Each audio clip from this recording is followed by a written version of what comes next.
आइए अब आपकी मुलाकात वर्ल्ड चैम्पियन दारा सिंह के साथ करवाते हैं, जो कि एक रेसलिंग के चैम्पियन ही नहीं बल्कि हिंदुस्तान की फिल्म इंडस्ट्री में उनका बहुत बड़ा नाम है। दारा सिंह जी, आपसे मिलकर हमें बहुत खुशी हुई। आप बता सकते हैं कि आपको फिल्म लाइन का शौक़ कैसे पड़ा? फिल्म लाइन का शौक़ तो मुझे पहले नहीं था। मैं तो एक पहलवान हूँ और पहलवान का फिल्म से कोई नाता नहीं होता। बॉम्बे में कुश्तियाँ होती थीं और वहाँ एक प्रोड्यूसर को एक पहलवान जैसे आर्टिस्ट की ज़रूरत थी, तो उन्होंने मुझे कहा कि आप फिल्म में काम करिए। हिंदुस्तानी फिल्में ख़ास करके रोमांटिक टाइप की ज़्यादा बनती थी और उस प्रोड्यूसर का ख्याल था कि वो हरकुलिस टाइप की फ़िल्म बनाएं। तो मेरे पास पहुंचे तो मैंने कहा भाई मुझे तो एक्टिंग आती नहीं। तो उन्होंने कहा नहीं, हमने अपने डायरेक्टर को दिखा दिया है, आपकी कुश्तियाँ दिखा दी हैं और वो कहता है कि वो आपसे एक्टिंग करवा लेगा, आप रोल मंजूर कर लीजिए। तो मैंने वो रोल कबूल किया और वो पिक्चर बहुत सक्सेस हो गई। जी, क्या नाम था पिक्चर का उसका? किंग कॉन्ग था उसका नाम। कब बनी थी? ये 1961 में शुरू हुई थी और 62 में रिलीज़ हुई। तो उसके बाद उसके रिलीज़ के बाद मेरे पास बहुत सारी ऑफ़र आए। अच्छा। और ज़बरदस्ती लोगों ने बहुत सारी फिल्में दी। फिर जब बहुत ज़्यादा फिल्में हो गई फिर मैंने सोचा कि अब इस तरफ भी कोशिश करनी चाहिए, एक्टिंग सीखनी चाहिए और डायलॉग डिलीवरीज वगैरह तलफ़्फ़ुज़ सही करना चाहिए। अच्छा, तो मैं किया। अच्छा, शुरू में आपको हिंदी की दिक्कत तो नहीं आई?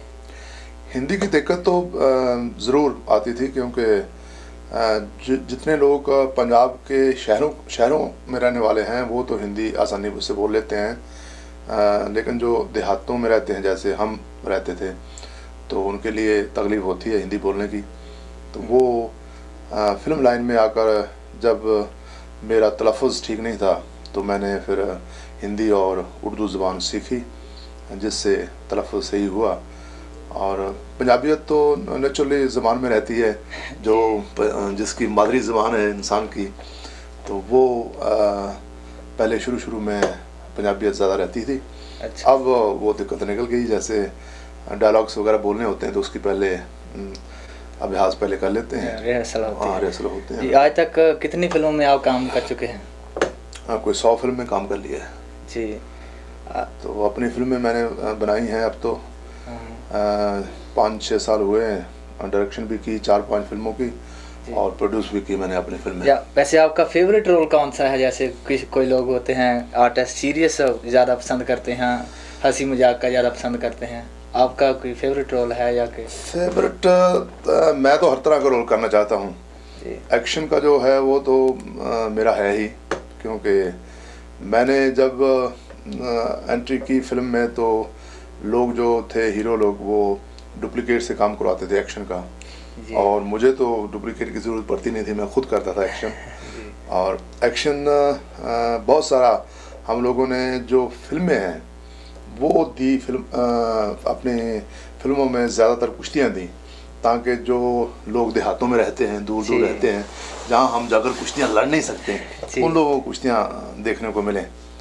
और उसके बाद फिर जो एक्टिंग जिसको कहते हैं, जो अभिनय अच्छी तरह एक सेंटिमेंटल जो करते हैं, वो मैं कोशिश की बहुत सारी फिल्मों में। जैसे आपने देखा होगा जग्गा फिल्म थी, फिर 2-4 ऐसे और फिल्में हैं जिसमें अभिनय करने का अच्छा मौका मिला जी, तो वो कामयाब रही बहुत सारी फिल्में। आजकल आप कितनी फिल्मों में काम कर रहे हैं, बता सकते हैं? अभी मेरे पास कोई 10-12 फिल्म हैं और मेरी अपनी फिल्म अभी जो प्रोडक्शन की है वो तैयार हुई है, हिंदुस्तान में रिलीज़ हो गई है और यहाँ कनाडा में बहुत जल्दी रिलीज़ होने वाली है। उसका नाम है भक्ति में शक्ति, उसका हिंदी वर्जन है और पंजाबी वर्जन का नाम है दयानु भगत।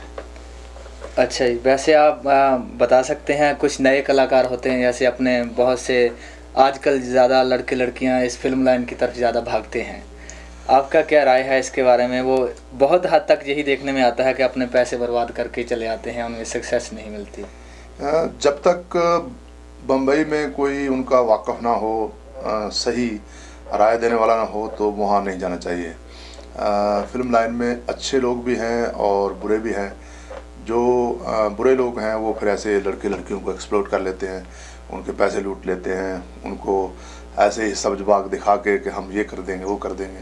तो वो उसलिए फिल्म इंडस्ट्री का नाम भी बदनाम होता है और नए जो कलाकार बनने जाते हैं उनके साथ धोखा भी होता है।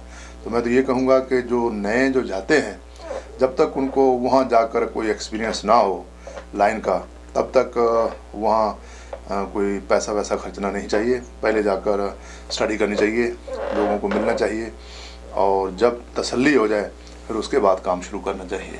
या वैसे देखने में ऐसे आता है, यहाँ एक तो कलाकार पहले भी आए थे। हाँ जी। वो जो आर्टिस्ट वैसे जो लोग हैं उनके साथ वो बहुत ज़्यादा बातचीत करनी नहीं मांगते। वैसे वो चीज़ मैंने आप में नहीं देखी है। जब हम आप पहले ही मिले, आप ऐसे मिले जैसे कि हम आपको बहुत देर से जानते हैं। ये तो अपना अपना स्वभाव है अपना। बहुत सारे लोग हैं जो रिजर्व लेना चाहते हैं।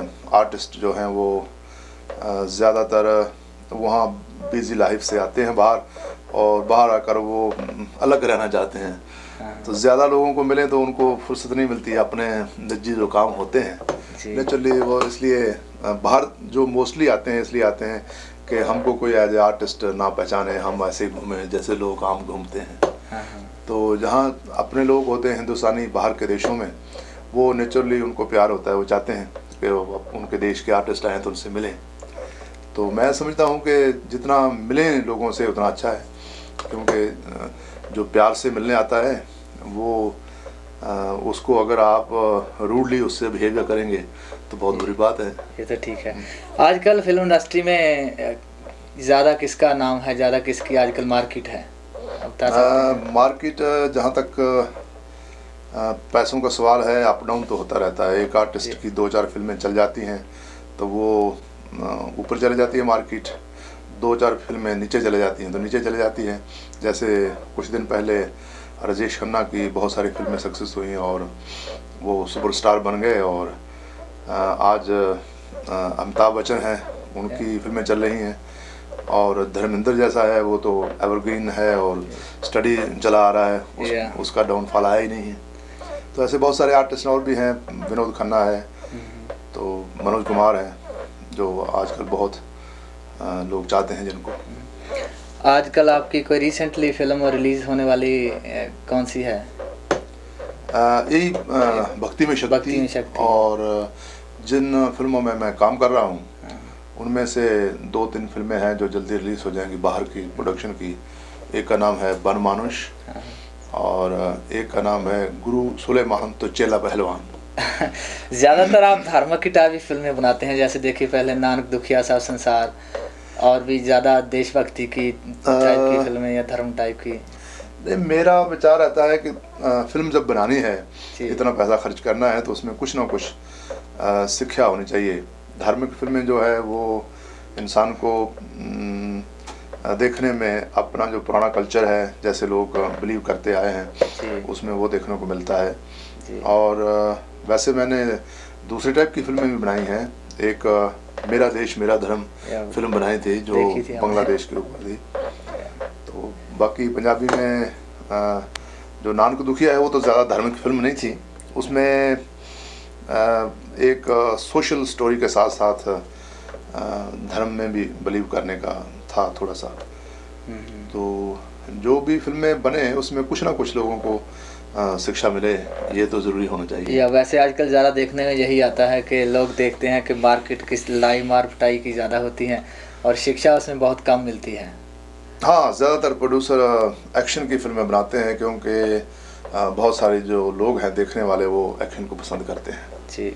तो बहुत बड़ी बड़ी जो फिल्में बनती हैं ज़्यादातर एक्शन, जिसमें फैंटेसी टाइप के रोल ज़्यादा होते हैं हिंदुस्तानी फिल्मों में, जैसे रीज़नेबल कम होते हैं, फिर भी वो फिल्में जो हैं सक्सेस हैं, इसलिए प्रोड्यूसर जो लोग हैं बनाते हैं। अच्छा जी, आपका बहुत बहुत शुक्रिया। हम दुआ करते हैं कि आप कामयाब हों, जहाँ भी जाते हैं आपका नाम हो। तो हम बहुत धन्यवाद करते हैं। दुआएं तो चाहिए, भाइयों की दुआओं के साथ सब काम बनता है। Thank you very much.